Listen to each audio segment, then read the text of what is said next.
On March 27, 1794, the United States Congress passed the Naval Act. The Naval Act authored funding for 6 frigates, which would become the basis for the new U.S. Navy. One of those 6 ships, and the third one built, was the USS Constitution. It was launched in 1797 and saw service in multiple conflicts all over the world. That ship, which first set sail 225 years ago, is still in service and operational today. Learn more about the USS Constitution, the world's oldest ship still afloat, on this episode of Everything Everywhere Daily.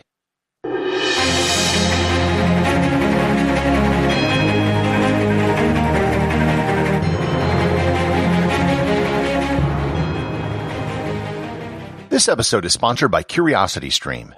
I've talked to you many times before about CuriosityStream, but if you still haven't gotten a subscription, you really need to consider doing it. CuriosityStream has thousands of educational and documentary programs covering a wide range of subjects. I personally watch CuriosityStream several times a week, and I've used their programs to get ideas for this podcast, as well as doing show research. You can get an entire year of CuriosityStream for less than $20. It's so cheap that you almost can't afford to not get it. If you're even remotely curious about the world you live in, go to everything-everywhere.com/curiositystream to start your subscription. Once again, that's everything-everywhere.com/curiositystream. One of the first orders of business of the brand new United States was to create a navy. If this new country was to be taken seriously, it had to have a navy. Britain, France, Spain were all major powers who could make or break this new country, and they all had major navies to project their power from Europe. Moreover, soon after the Constitution was ratified, American merchant ships began having problems with Barbary pirates off the coast of Algeria. There wasn't anything the U.S. could do about it because they didn't have a navy. To create this navy, the United States Congress passed the Naval Act of 1794. The act authorized the purchase of 6 frigates for a price of $688,888.82. Exactly. These 6 ships would become the first ships in the new United States Navy. There were ships in the Continental Navy during the Revolutionary War, but they were sold off because they didn't have any money to maintain the Navy. Construction began on the ships soon after the passage of the Act, but the Naval Act had a provision that should a peace treaty be signed with the Barbary pirates, construction on the ships would halt. And that happened in March of 1796, when the 3 ships currently being built had their construction halted when the United States signed a treaty with Algiers. However, Congress wanted to see a result for the money that they had already spent, so they agreed to fund 3 of the 6 ships that were being constructed. They were the USS United States, the USS Constellation, and the USS Constitution. Eventually, with the XYZ affair, the remaining 3 ships were approved by Congress and built as well. The ships were designed by American shipbuilder Joshua Humphreys, who was considered the father of the American Navy. The Constitution was equipped with 44 guns, and it was built to be larger than most ships of that period. The theory was that because the United States couldn't match any of the navies of that period, if they were to get in a scrap, they needed to at least outgun any one ship that they might come up against. The ship was conducted with 60 acres of trees, mostly pine and southern live oak, which came from St. Simons, Georgia. The ship was officially launched and dedicated on September 20th, 1797, in Boston with President John Adams and Massachusetts Governor Increase Summer in attendance. Wooden ships at this time did not have a very long life expectancy. If a ship were to last 15 or 20 years, that would be considered a good run. There were issues with worms, barnacles, storms, seawater, underwater rocks, and of course being blown to smithereens by other ships. The Constitution began its service off the southeastern coast of the United States in 1798 during the Quasi-War with France. The French were attacking American merchant ships at the time, and this will be the subject of a future episode. In 1803, it was reassigned to fight the First Barbary War, when the pirates working out of Tripoli were offended that they didn't get as much money as the pirates working out of Algiers. The Constitution served in the Mediterranean as the flagship of the American squadron and fought at the Second Battle of Tripoli Harbor on July 14, 1804. In 1807, the ship returned to Boston for refitting, which took 2 years, and in 1809 it served as the flagship of the North Atlantic Squadron. The repairs weren't very good, as they didn't replace the copper shielding on the hull, so it went back in 1810, where they cleaned out a reported 10 wagon loads of barnacles and seaweed off of the hull. With the outbreak of war with Britain in 1812, it once again saw combat. Its exploits during the War of 1812 were what made the ship noteworthy. It sunk 5 British ships: the HMS Guerriere, the Java, the Pictou, the Cayenne, and the Levant. Its most famous battle was with the Guerriere, which took place on August 12, 1812.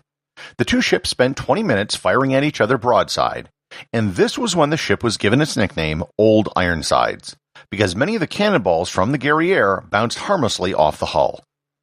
The exploits of the USS Constitution was one of the major reasons the United States became recognized as a serious naval power. The ship went back again for repairs, which took 5 years, before being sent back to the Mediterranean to lead the U.S. Mediterranean Squadron again. By this point, the Constitution was well past its expected lifespan. It was over 30 years old, and naval technology was changing fast. In 1830, the ship was once again in Boston for repairs. A rumor began circulating that the ship was going to be scrapped, and on September 14th, an article stating that was run in the local Boston Advertiser newspaper. 2 days later, Oliver Wendell Holmes Sr., father to the noted Supreme Court Justice, published a poem in the same newspaper titled Old Ironsides. The first verse of the poem reads, quote, "I tear her tattered ensign down, long has it waved on high, and many an eye has danced to see that banner in the sky. Beneath it rung the battle shout, and burst the cannon's roar. The meteor of ocean's air shall sweep the clouds no more." The ship was placed in dry dock, and it was sent out once again in 1835 as the flagship of the Mediterranean Squadron. Once again. It was then sent to the Pacific as the flagship for the Pacific Squadron. In 1844, it set out on a 30-month around-the-world voyage. In the 1850s, its assignment was off the coast of Africa, where it was hunting down slaver ships. In 1857, the purpose of the ship was radically changed. It was put into dry dock and converted into a training ship for the U.S. Navy. The number of guns on the ship was reduced, and classrooms were added. Its role as a training ship was what it did throughout the Civil War. After the war, it remained docked at the Naval Academy in Annapolis, Maryland. However, by 1871, the condition of the ship was so bad that it couldn't even be used as a training ship anymore. By this point, the Constitution's other 2 sister ships, the United States and the Constellation, had both been retired and dismantled. The Constitution was an old ship by 1871. It was almost 80 years old, which is really old for a wooden vessel. Ships made of iron and powered by steam were now state-of-the-art, and a wooden sailing ship was now obsolete. The plan at this point was to get the ship ready for the centennial celebration of American independence in 1876. But it missed that date because the repairs were so expensive.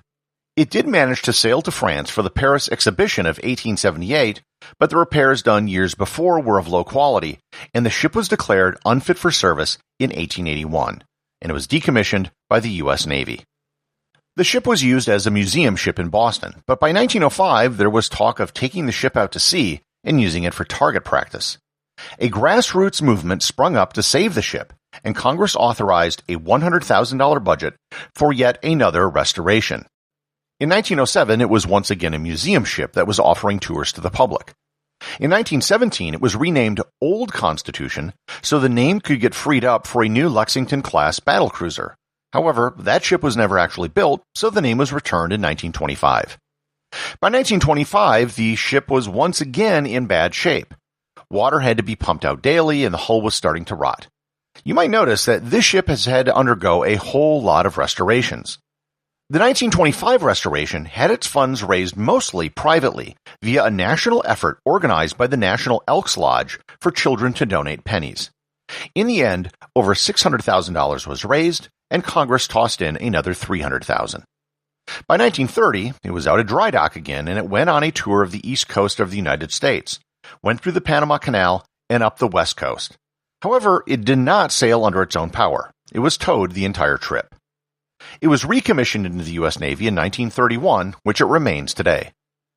The ship remained a museum ship with brief stints during World War II as a brig for officers facing court-martial. By 1970, once again, the ship was in need of repairs. However, they weren't as bad as what was needed in the past, because the 1925 repairs actually did a pretty good job. It was in dry dock from 1973 to 1974, and in 1976 for the bicentennial, it led the parade of tall ships and fired its guns for the first time in over 100 years. However, it still didn't sail under its own power. The 1970s restoration restored the ship to its 1812 state, for which it was most famous, and it also assigned a captain to the ship for the first time in over a century. They also did something in the 1970s. They established the Constitution Grove, which is a collection of white oak on a 50,000-acre naval facility outside of Bloomington, Indiana. These trees are specifically grown to provide timber for the USS Constitution when the planks need replacement. In 1991, the idea was floated of doing something for the 200th anniversary of the ship, which had not been done in over a century. Sail the ship under its own power. In addition to yet more repairs to the ship, an entire crew had to be recruited and trained. All of the knowledge of sailing wooden ships, rigging, and sails had been lost, as no ship sailed that way anymore. The new crew had to be trained according to the 1819 Sailor's Manual. On July 21, 1997, she was towed 5 miles out of Boston Harbor, where she was let go and sailed under her own power for 40 minutes, reaching speeds up to 12 knots. Today, you can visit the USS Constitution, which sits at its home port in Boston. It'll go out and sail about once a year, and when it does its turnaround, you can follow alongside it in boats. Before I end, I should mention a paradox from ancient Greece known as the Ship of Thesis. It's a thought experiment about a historic ship that has its wood replaced over time as it rots. The question is, if at some point all the wood is replaced, is it still the same original ship? This thought experiment is almost literally true with the Constitution. In the 1925 repairs, 85% of the wood on the ship was replaced. There is only 15% of the ship today, which was there when it was first launched in 1797, including, and most importantly, the keel. The USS Constitution remains the oldest ship in the world which is still afloat and sails. There are older ships in museums and in dry dock, but only the 225-year-old USS Constitution can still sail under its own power. The associate producers of Everything Everywhere Daily are Thor, Thomsen, and Peter Bennett. Today's review comes from listener Lamperatrizz over at Apple Podcasts. They write, "Super fun show. This is my breakfast listening every morning. Great way to start the day with learning about a cool new thing told in an interesting and engaging way." Well, thank you very much, Lamperatrizz. It's a little-known fact that this podcast is part of a balanced breakfast. And while you're at it, can you pass the cornflakes? Remember, if you leave a review or send me a question, you too can have it read on the show.